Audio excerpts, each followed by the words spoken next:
petits verbes soient à l'œuvre dans la classe au quotidien, à chaque instant. Alors ça, c'est chez Piaget, c'est chez Makarenko, mais on le trouvait déjà. Allez, je vais remonter le temps, on fait une promenade pédagogique un peu particulière cet après-midi, en remontant à un autre pédagogue que j'aime beaucoup, qui pour moi est un fondateur, qui s'appelle Johann Heinrich Pestalozzi. Alors Pestalozzi, 1746-1827, c'est vieux, c'est vieux. C'est un contemporain de la Révolution française. C'est un Suisse-allemand, Pestalozzi. C'est un Suisse-allemand. C'est un homme assez curieux. C'est un disciple de Rousseau, Jean-Jacques Rousseau. Il aime bien Jean-Jacques Rousseau. Il a lu l'Émile, le fameux traité d'éducation de Jean-Jacques Rousseau. Mais il trouve que l'Émile, c'est un peu abstrait. Il trouve qu'en plus, c'est un peu élitiste. Il faut, pour chaque élève, un précepteur. Il dit... C'est quand même un peu compliqué d'avoir un précepteur par élève, c'est un peu pour privilégier cette affaire-là. Donc il se donne comme objectif, dit-il, de donner des mains à Rousseau, c'est-à-dire de donner du corps à la pensée pédagogique de Jean-Jacques Rousseau. Et Pestalozzi, alors il commence par des... Alors c'est un pédagogue très généreux, il est très, très investi, il commence par recueillir tous les voyous de son village et autour, dans un endroit qu'on appelle le Neuhof. Ça tourne très mal, puisque les voyous en question saccagent tout, vendent les machines agricoles et tout, prostituent les filles, enfin c'est une catastrophe, catastrophe absolue. Il s'aperçoit qu'il ne suffit pas d'avoir de la bonne volonté pour que ça marche, hein, que la gentillesse a jamais tenu lieu complètement de pédagogie. Bon. Qu'on peut aimer les gens, mais ce n'est pas pour autant qu'on les sauve, hein, qu'il faut un peu plus que les aimer. Il faut organiser et structurer les choses. Et puis Pestalozzi a une occasion dans sa vie assez extraordinaire, c'est que dans les années qui suivent la Révolution française, donc Bonaparte envahit l'Italie, vous le savez, passe par la Suisse, il envahit une ville qui s'appelle la ville de Stans. La ville de Stans, c'est une petite ville de Suisse alémanique, où l'armée du Directoire massacre tous les adultes, quasiment, et laisse sur place une troupe d'enfants pratiquement abandonnés, malades, sans nourriture et évidemment sans instruction. Et Pestalozzi décide de partir à Stans. Et là-bas, d'y créer une école et de venir en aide à ces enfants abandonnés. Alors on pourrait dire que Stans, c'est à bien des égards la première ZEP, hein, la première zone d'éducation prioritaire. Hein. Des gamins abandonnés. Alors en plus, c'est des gamins qui ont vaguement entendu parler de Pestalozzi, qui savent que Pestalozzi est citoyen d'honneur de la République française, et que laquelle République française a assassiné leurs parents. Enfin, c'était plus tout à fait la République, c'était le Directoire, mais enfin, c'était dans la suite. Et donc, ils n'ont pas un préjugé très favorable, hein, à l'égard du gars en question. Donc c'est un peu les gamins de Z qui voient arriver, ah oui, qu'est-ce que c'est celui-là qui vient m'expliquer mon devoir alors qu'il a massacré mes parents, hein. Donc c'est pas très favorable. En plus, il y a des problèmes, cet homme-là est protestant, ils sont catholiques, tout ça, ça va pas. Et néanmoins, Pestalozzi va arriver, et à Stans, il va faire un travail pédagogique absolument extraordinaire. Alors, je ne résiste pas au plaisir de vous commenter la gravure qui est ici. Alors, je vais monter pour vous en montrer quelques détails. C'est la classe de Pestalozzi à Stans. Alors, cette classe, elle est fantastique, hein. Alors, Pestalozzi est ici, et il explique à deux jeunes filles qui sont là, trois, parce qu'il y a cette petite fille qui est là, et il explique, vous ne le voyez peut-être pas très bien, c'est de l'architecture. Alors ça, c'est quand même assez révolutionnaire, hein. Nous sommes dans les années 1700, Stans, c'est 1792, je crois, hein, ou 95, peu importe. Et quelqu'un qui enseigne à des filles, et pas de la couture, mais de l'architecture, c'est quand même pas rien. Et il enseigne à ces trois jeunes filles qui n'ont pas le même âge, d'ailleurs. Et celle qui parle, c'est la plus petite, hein, celle qui répond. Alors, tout ça, c'est assez révolutionnaire, hein. Un prof qui enseigne à des filles l'architecture et la plus petite répond. Hein. Elles n'ont pas le même âge. Pendant ce temps-là, vous voyez que cet enseignant tient la main d'un enfant malade. On ne parlait pas d'école inclusive, mais vous voyez, il y a déjà l'enfant malade dans la classe. Alors il y a une ATSEM, Bon, ici, probablement une mère d'élèves de bonne volonté qui tient un enfant dans les bras, mais vous avez toute une série d'autres choses. Vous avez un enseignement qui est assez individualisé. Vous avez un garçon ici qui est en train d'écrire quelque chose sur un cahier. À ses pieds, vous avez un autre garçon qui dort. Voyez ? Vous avez ici une scène très intéressante où vous avez une petite fille un peu plus grande que les autres qui apprend à lire à un autre élève. Pendant que les filles sont particulièrement studieuses et au travail, déjà, vous voyez que les garçons sont particulièrement chahuteurs. Hein ? Les filles sont très classiques dans leur comportement, mais les garçons sont chahuteurs, ils jouent ici, il y en a même un qui est en train de péter les plombs, ils se disputent, etc. Vous avez des garçons ici qui sont en train de se battre en étant sur les épaules les uns des autres, et ainsi de suite. Nous sommes dans... Alors, vous avez un tableau ici qui explique un certain nombre de choses. Nous sommes dans une classe. Mais nous sommes dans une classe fantastique qui est une classe où tout le monde ne fait pas la même chose en même temps. Nous sommes déjà dans une classe un peu atelier. Nous sommes dans une classe où il y a le maître qui explique à des élèves d'âge différents, où ce n'est pas forcément les plus grands qui répondent. Nous sommes dans une classe où les élèves s'expliquent entre eux et s'entraident. Nous sommes dans une classe où il y a du travail individuel. Nous sommes dans une classe où on tolère qu'un élève fatigué s'endorme. Ça c'est très en avance par rapport à aujourd'hui. Nous sommes dans une classe où d'autres élèves jouent ici, où celui-ci est attrapé par un autre, probablement pour aller faire une mauvaise action de ce côté-là, on ne sait pas comment il sera récupéré, où on développe un certain nombre de sports, probablement pour canaliser l'énergie des garçons un petit peu trop actifs, etc. On est quand même dans une classe tout à fait étonnante et exceptionnelle. Et alors Pestalozzi nous explique comment il a fait pour réussir, parce qu'il va réussir contre toute attente à enseigner aux enfants de Stans, et il va réussir à faire d'eux une communauté apprenante, on dirait aujourd'hui, d'enfants qui s'entraident, qui travaillent, et qui accèdent à ces savoirs fondamentaux qu'il veut leur enseigner. Et la maxime que Pestalozzi utilise pour décrire son travail, celle qui met en exergue de la fameuse lettre de Stans, qu'il écrit après l'expérience de Stans, c'est en tout exiger la perfection. Alors ça, c'est très intéressant. Pestalozzi dit, c'est parce que ce sont des élèves difficiles qu'il faut exiger la perfection. Et c'est parce que ce sont des élèves qui n'ont jamais intériorisé cette exigence de perfection qu'il faut être avec eux au plus près de cette exigence.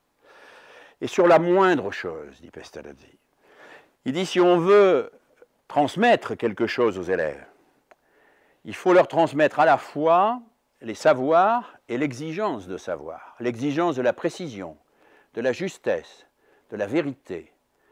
Cette exigence de l'artisan face à son travail, cette exigence du précis, du juste, du vrai, cette exigence qui fait que on ne se satisfait pas du médiocre, parce que c'est en transmettant cette exigence qu'on fait de l'enfant quelqu'un qui pourra progresser par lui-même, dit Pestalozzi.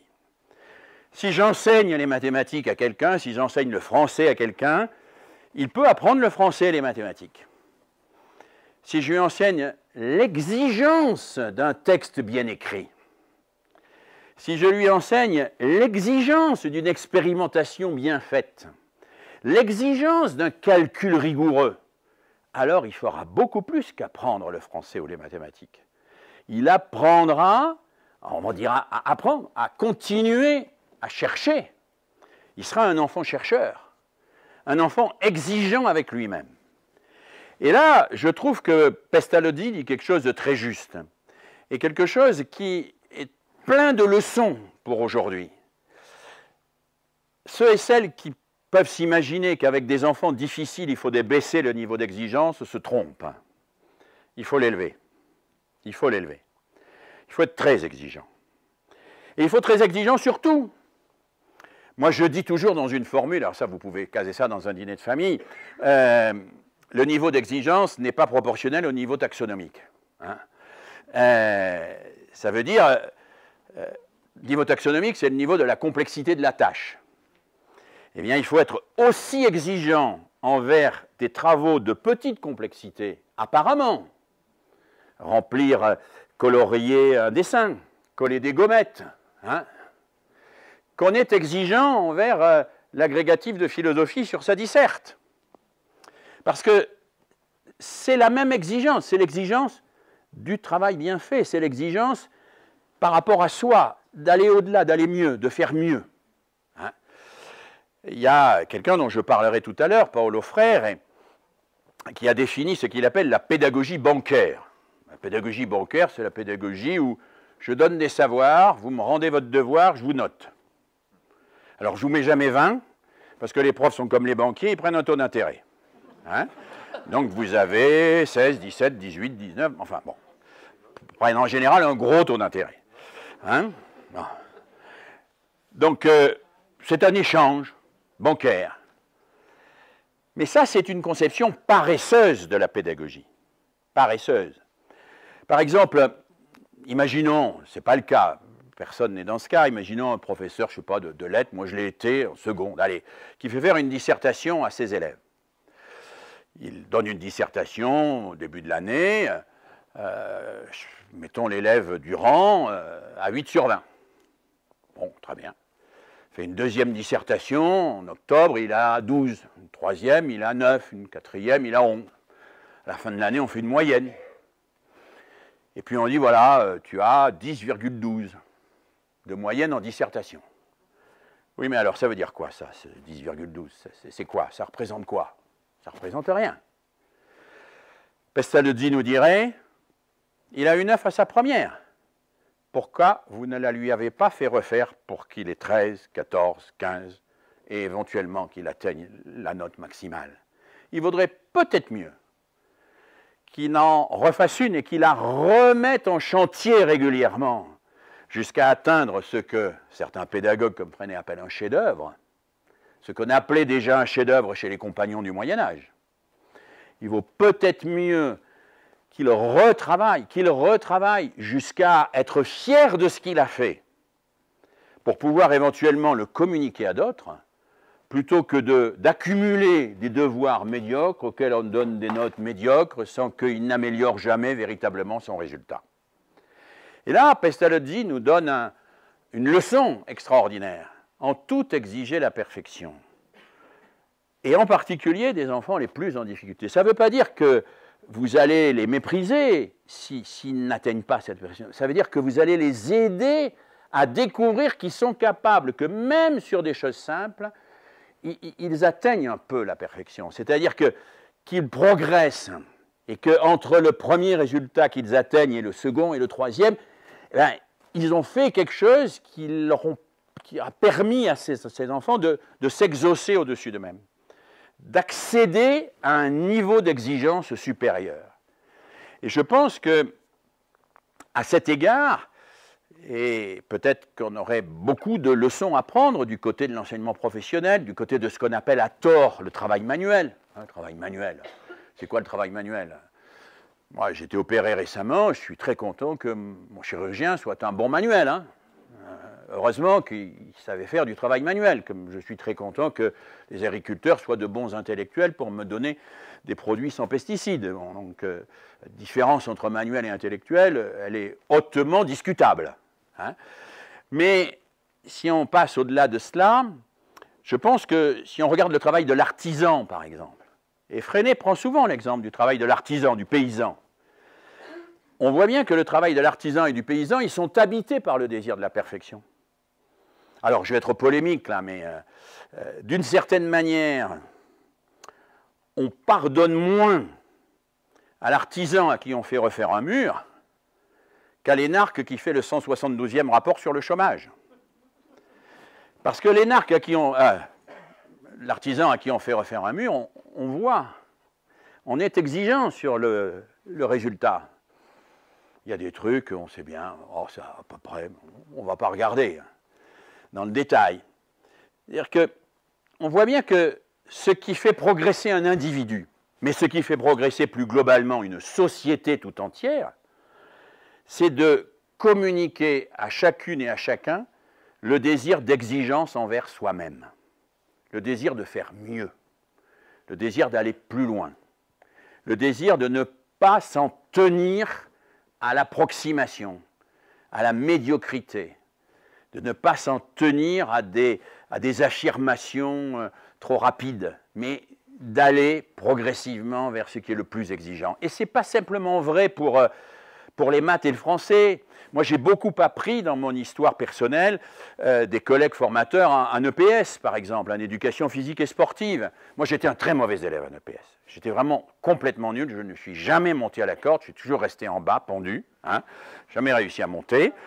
Tout le monde rigolait en me voyant pendu au pied de la corde, au bas de la corde. Bon. Après, quelques années après, je suis allé faire des formations avec les profs de PS qui m'ont appris à monter à la corde parce qu'ils m'ont fait monter par une échelle et ils m'ont appris à descendre et à caler mes pieds en descendant.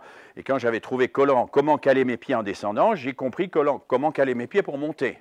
Parce que ces profs avaient lu Piaget. Ils savaient ce que c'était qu'une situation d'apprentissage. Et ils savaient qu'en descendant la corde, on mettait spontanément ses pieds pour les caler d'une manière qui permettait ensuite de remonter à la corde. Parenthèse fermée. Donc moi, j'étais un très mauvais élève en EPS. Par exemple, j'étais très mauvais en son en hauteur. Et je trouvais très injuste la manière de noter le son en hauteur. Jusqu'à ce que mes collègues de PS me disent « Mais non, on ne note plus le son en hauteur en fonction de la performance. » Déplacer son centre de gravité au bon moment et à faire quelque chose qui permet de passer un obstacle. Et ça, on peut y atteindre, excusez-moi, je parle lyonnais là, on peut l'atteindre même si on n'a pas une performance très élevée parce qu'on a intériorisé l'exigence d'un geste et que cette exigence d'un geste, elle a été transmise et que la personne a réussi à travers cette exigence, à se l'approprier, à grandir. Donc Pestalozzi nous disait déjà cela, et probablement une des expériences les plus dures vécues par un éducateur, hein, parce que là, Pestalozzi s'occupe à la fois de les nourrir, de leur enlever les poux, etc. etc. Enfin, ils sont dans l'église, tout simplement parce que l'église est la seule maison qui est restée debout à Stams. Hein. Tout le reste a été complètement massacré et tous les édifices ont été rasés. Un homme comme Pestalozzi nous dit « en tout exiger la perfection » et ça n'est pas ce qui effraiera les élèves. Dès lors que cette perfection, vous l'exigerez avec eux dans des choses qu'ils sont capables de faire et que vous les accompagnerez pour qu'ils y parviennent. Alors continuons notre promenade. Allez, il n'y en a que 10, hein, je vous le dis tout de suite. On est déjà à la 7, donc ne vous inquiétez pas. Continuons notre promenade. Et allons faire un tour, après Pestalozzi, du côté d'un autre pédagogue, qui est aussi quelqu'un que j'aime beaucoup et que je trouve tout à fait exemplaire, qui s'appelle Janusz Korczak.